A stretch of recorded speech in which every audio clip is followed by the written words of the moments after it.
The federal system of the Soviet Union is a great pioneering work of the socialist state system, which laid the institutional foundation for the realization of national unity in Russia, and provided the institutional guarantee for the leapfrog development of the Soviet socialist economy and national equality and unity.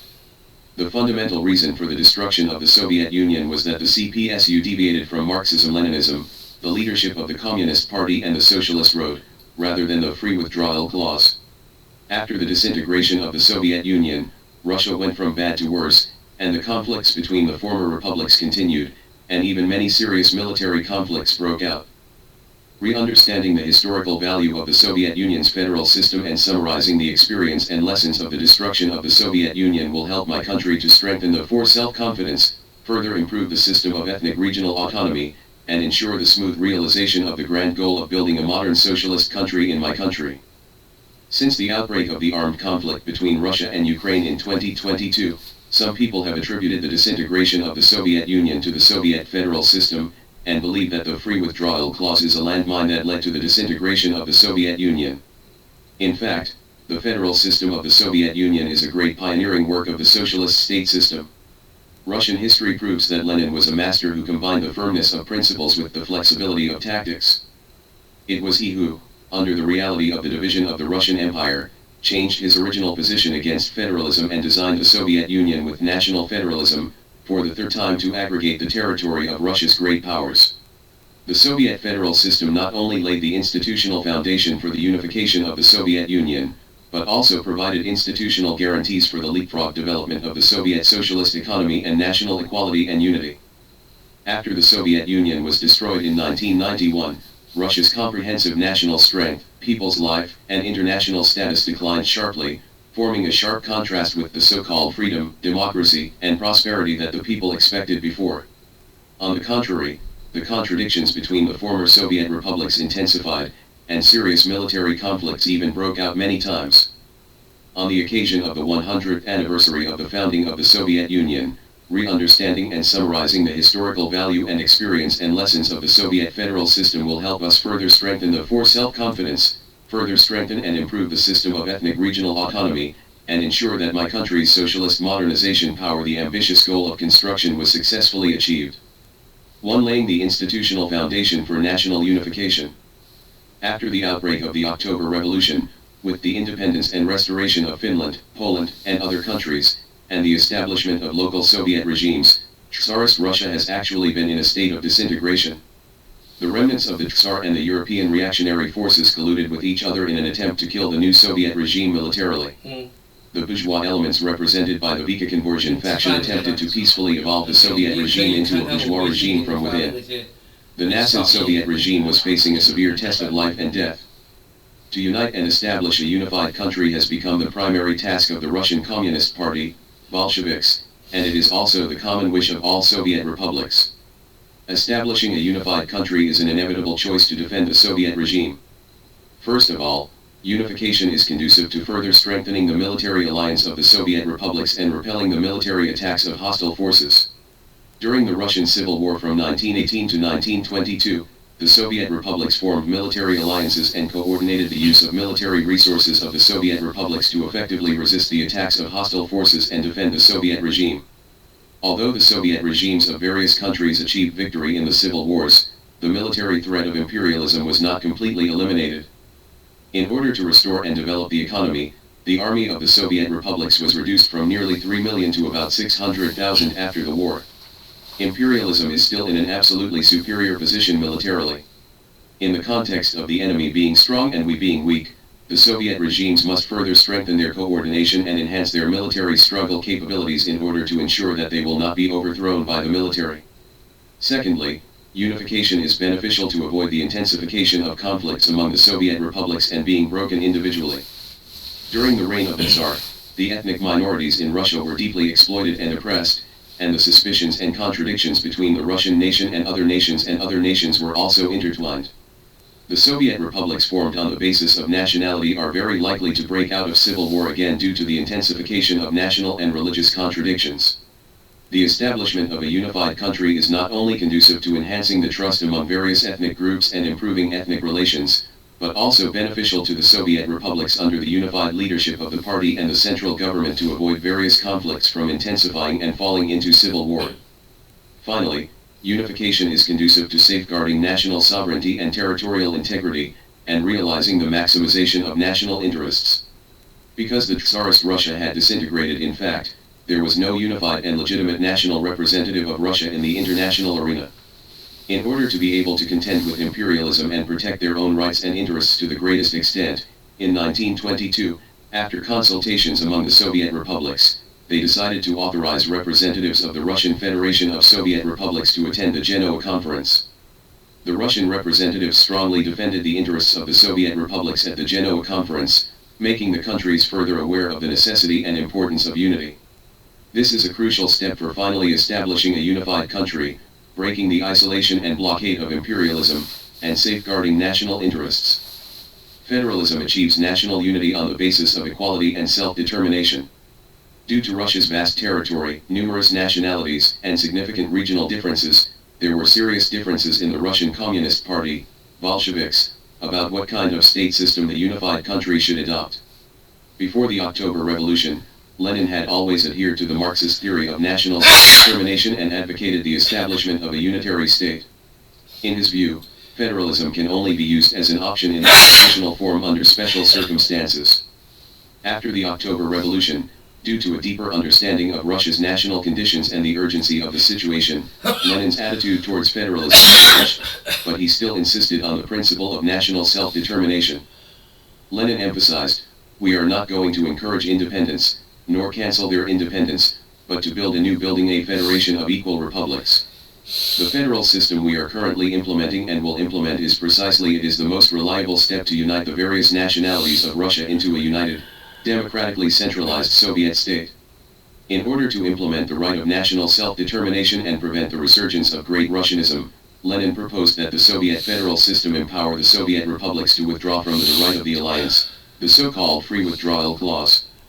The reason why we decided to adopt a federal system of state structure was that it was neither realistic nor possible to establish a centralized and unified indivisible country under the Soviet at that time. The adoption of a federal system fully reflects the fact that the Russian proletariat is in power. Later historical initiative and creative spirit. Soviet federalism met the self-determination requirements of ethnic minorities, conformed to the trend of the times to establish nation-states, and cleared away the biggest obstacle to national unity. On December 30, 1922, representatives of the four Soviet republics including Russia, Ukraine, Belarus, and Transcaucasia signed and issued the Treaty on the Founding of the Union of Soviet Socialist Republics and the Declaration on the Founding of the Union of Soviet Socialist Republics, marking the Soviet society. The establishment of the Union of Socialist Republics and the establishment of the Soviet federal system also meant that the divided Russia was reunited in a new way. Since then, the number of republics in the Soviet Union has continued to increase on the whole. Until the disintegration of the Soviet Union, there were 15 republics in total. After the reunification, the military and economic strength of the Soviet Union rose rapidly. The imperialists were afraid of the great power of the Soviet Union, and no longer dared to launch armed invasion easily. The Soviet Union thus won precious time for peaceful development before World War II. It was also during this period that the Soviet Union transformed from a backward agricultural country into a powerful industrial country, which laid a solid material foundation for the victory of the Great Patriotic War. In the Second World War, under the leadership of the Communist Party, all nationalities in the Soviet Union united closely, burst out a strong spirit of patriotism and collectivism, defeated the powerful German fascism, and made great contributions to world peace and human progress.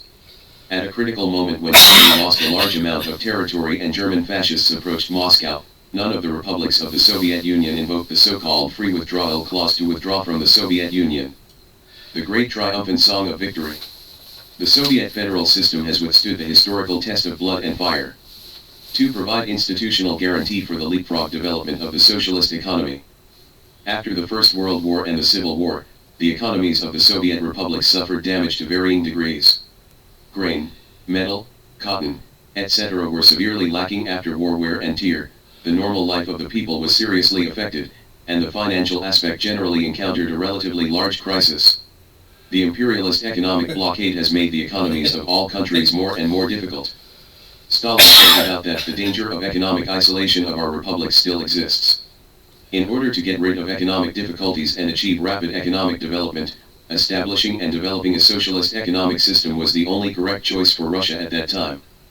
The federal system provides a system guarantee for giving full play to the advantages of socialism's planning and concentrating power to do big things, and realizing the leapfrog development of the socialist economy.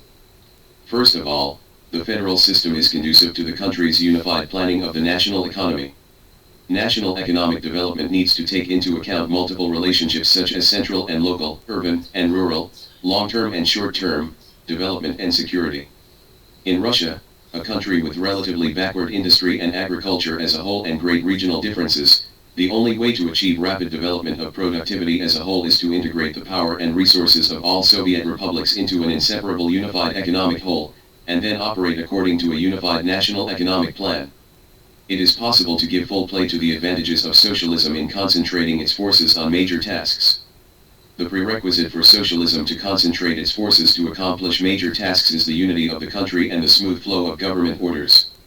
The federal system ensured the unity of the Soviet Union and the smooth flow of government orders, and created prerequisites and institutional guarantees for the smooth implementation of the new economic policy and planned economy throughout the country. Secondly, the federal system is conducive to exerting the endowment advantages of the Soviet republics. Historically, the Soviet republics had strong economic ties and a natural economic division of labor.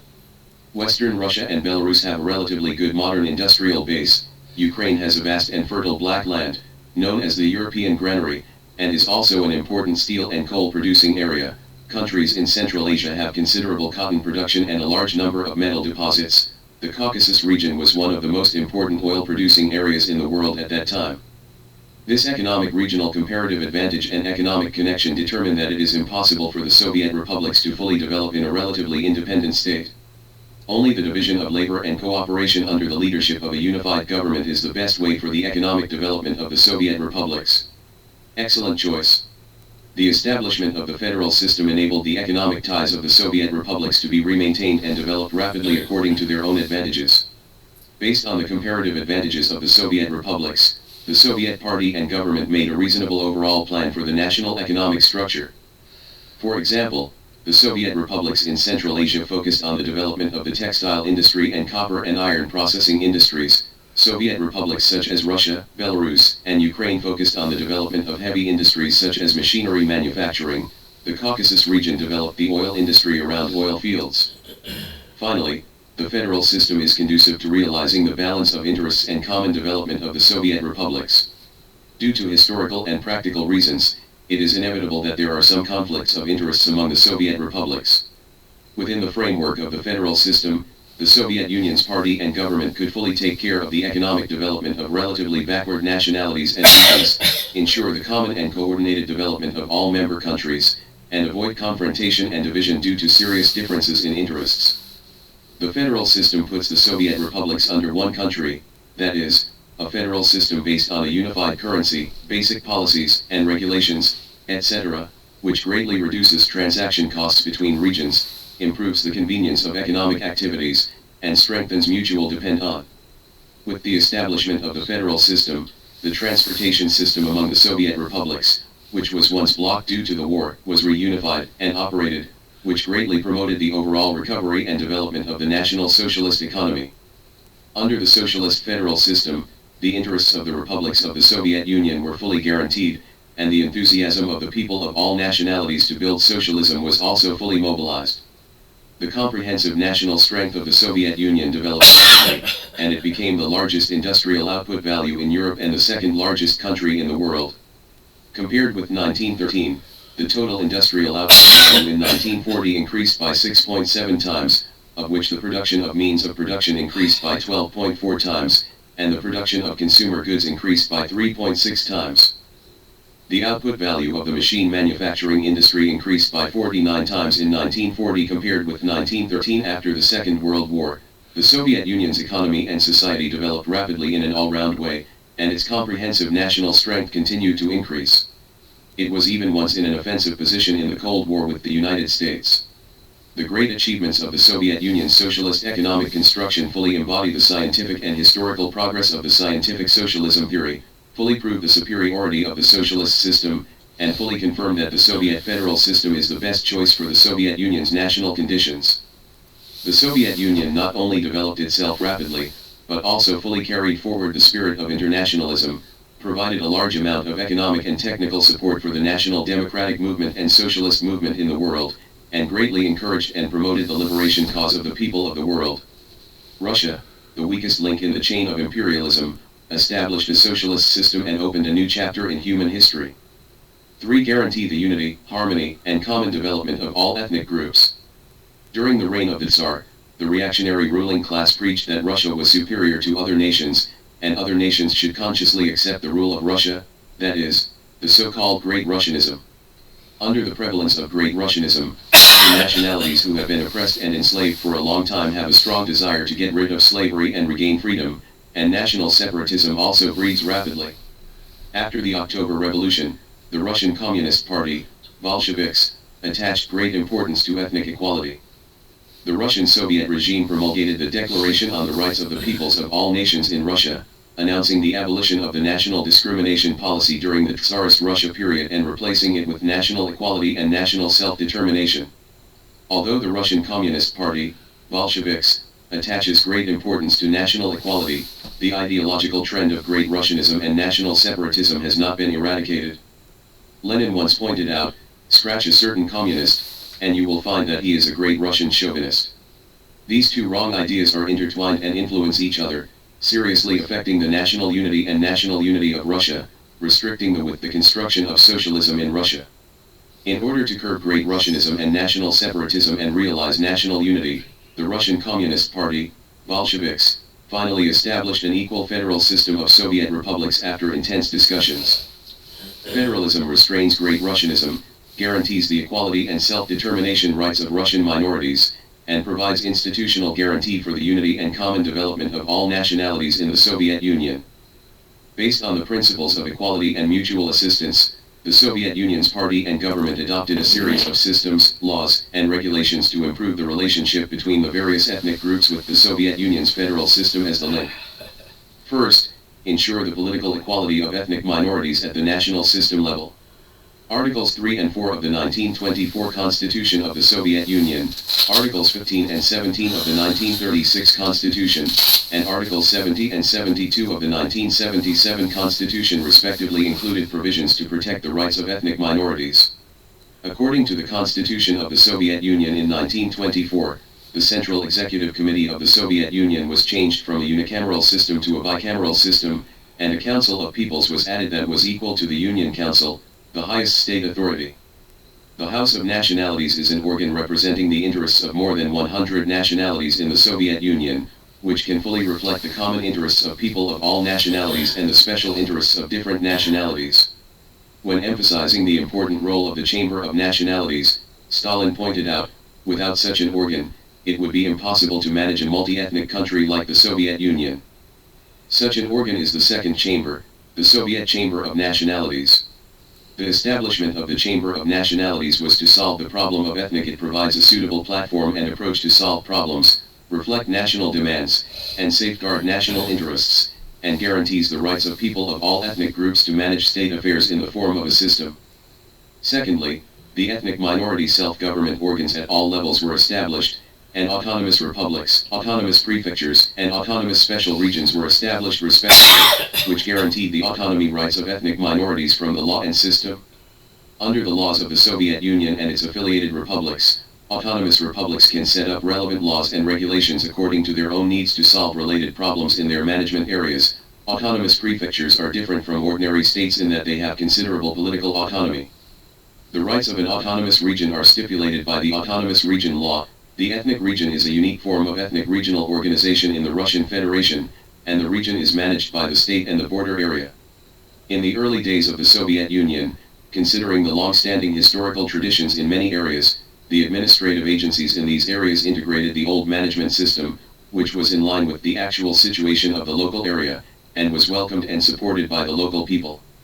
For the first time in history, many ethnic minorities have become the real masters of their own country and established self-governing organizations that conform to the interests of their own ethnic groups. Thirdly, the policy is inclined to ensure the economic development rights of ethnic minorities. In order to promote the development of relatively backward ethnic areas, the Communist Party of the Soviet Union and the government paid special attention to the development of ethnic areas in terms of economic construction. The government not only pays attention to the establishment and layout of economic industries, but also transfers a large number of cadres, educators, scientific researchers, and skilled workers from more developed areas to minority areas to help with construction. These personnel work together with the local ethnic minorities to make the economy of the ethnic minority areas develop rapidly and take on a new look. For example, in Ukraine, in 1980, the industrial output value was 13 times higher than in 1940 and 103 times higher than in 1913. Kazakhstan's industrial development was rapid during the Soviet period 245 times.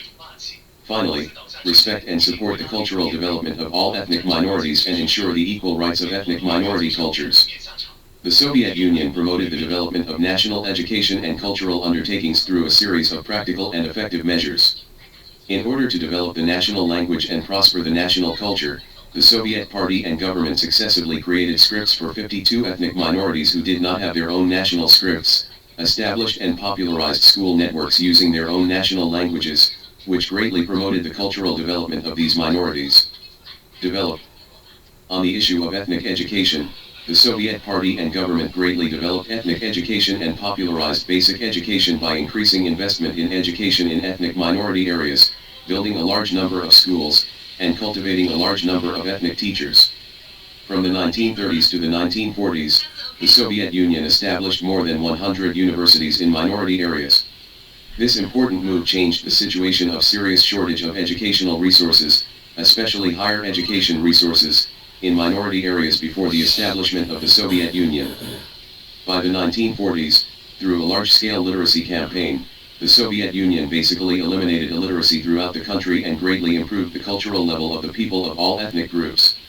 In order to meet the cultural life needs of the people in minority areas, the Soviet Union established a large number of cultural infrastructures such as libraries, youth palaces, museums, and opera houses. These measures have greatly promoted the prosperity and development of minority cultures. In the 1930s, dozens of ethnic writers, poets, and playwrights appeared in Tajikistan alone. By the early 1950s, the number of scientific and technological workers of ethnic minorities had grown to 66,000. The federal system effectively guaranteed the equal rights of all ethnic minorities, and greatly promoted the equality, unity, and common development of all ethnic groups in the Soviet Union. As a result, the problem of unbalanced development among various ethnic groups has been greatly improved, and the living standards of people of all ethnic groups have also been generally improved. Relatively backward nationalities have developed more rapidly, and some minority nationalities still in the primitive society and feudal society, with the help of the Soviet Party and government, also entered the socialist society across the stage of human society. Through unremitting efforts, the minority cadres in the Soviet Union have greatly improved in both quantity and quality.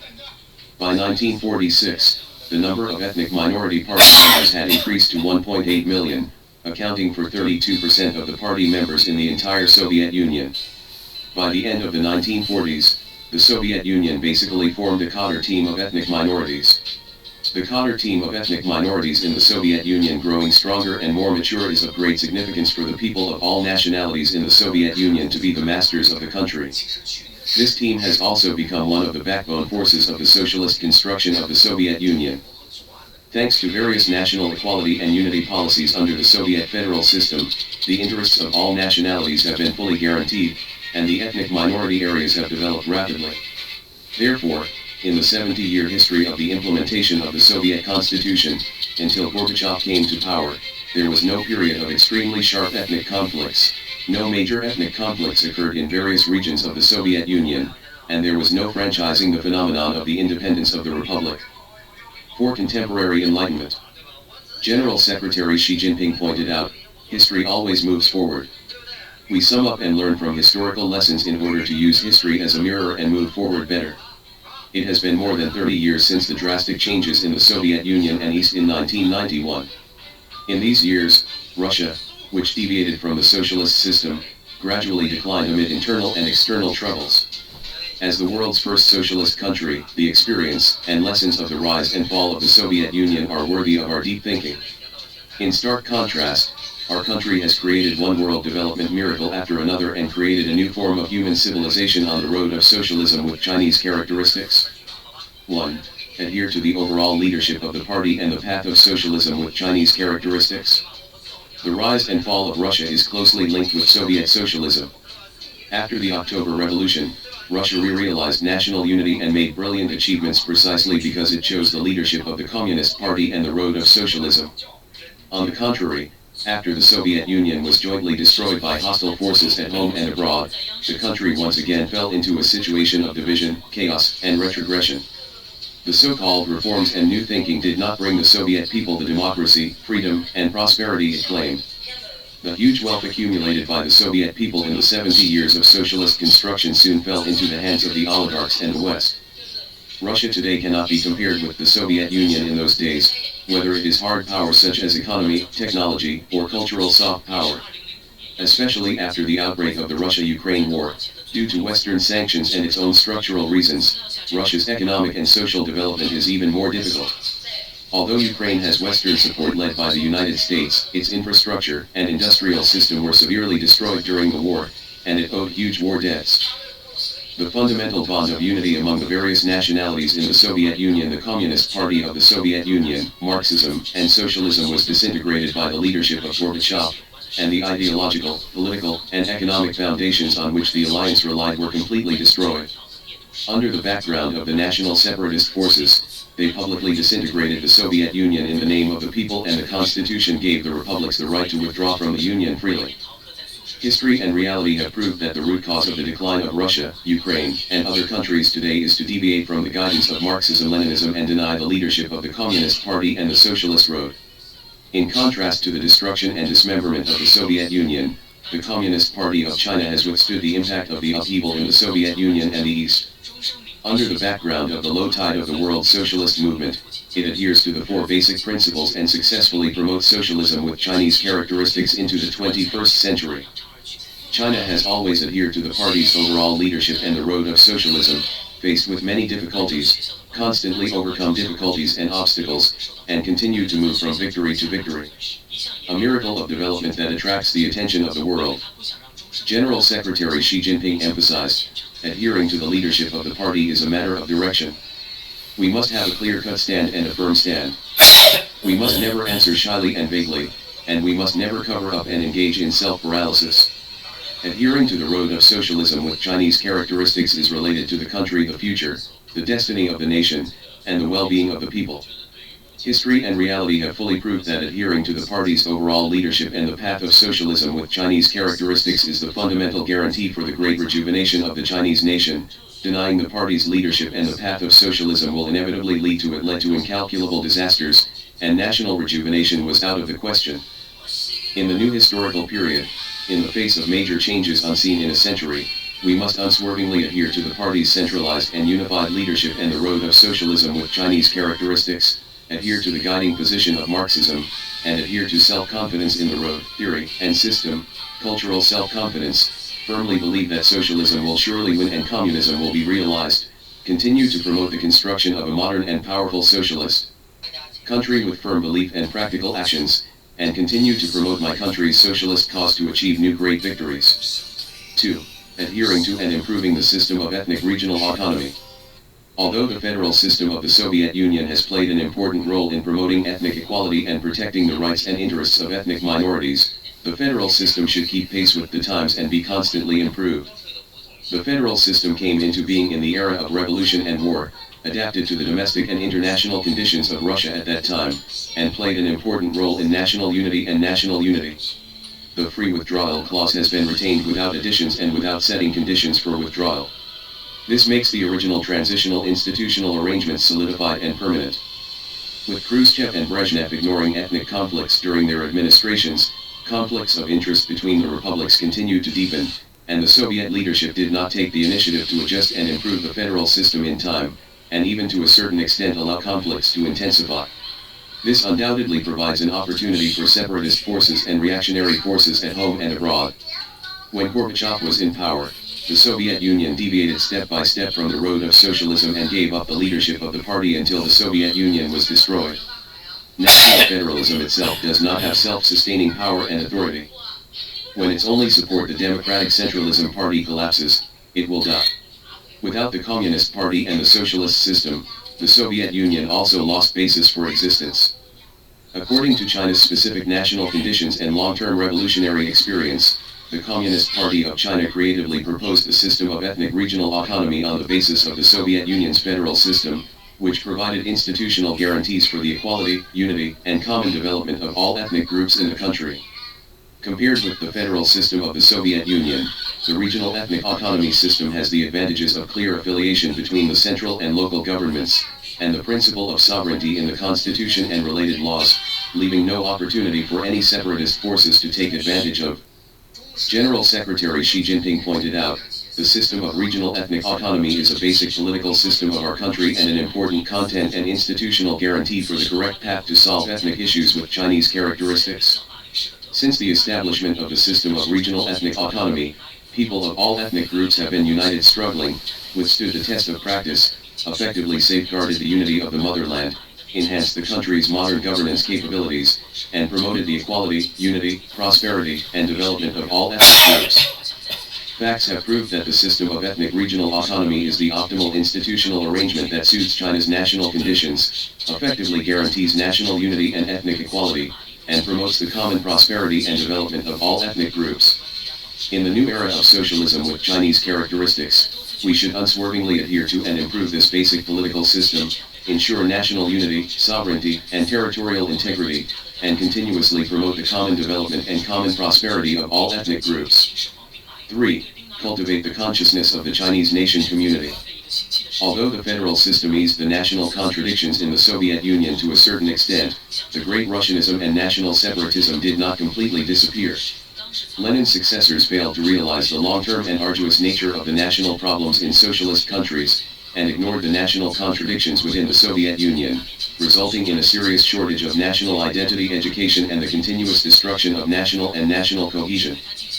Especially after Gorbachev came to power, under the background that socialist belief education was constantly weakened or even eliminated, the Great Russianism and national separatism revived, which provided an opportunity for the reactionary forces to destroy and dismember the Soviet Union.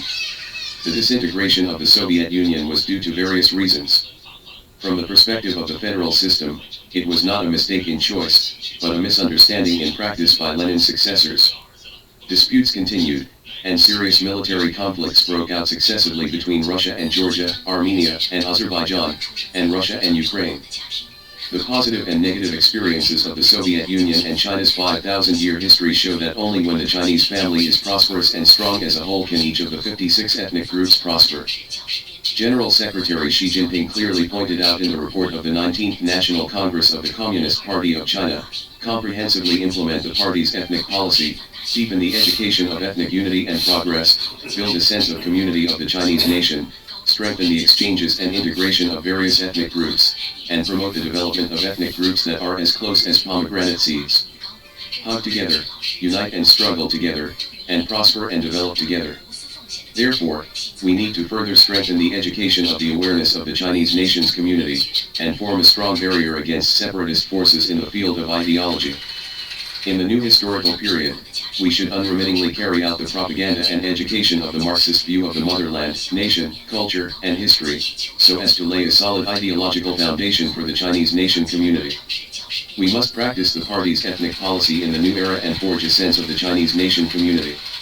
In this way, all ethnic groups will inevitably be able to generate strong centripetal force and cohesion, and be able to truly unite and deeply blend like pomegranate seeds, unite and struggle together, and prosper and develop together.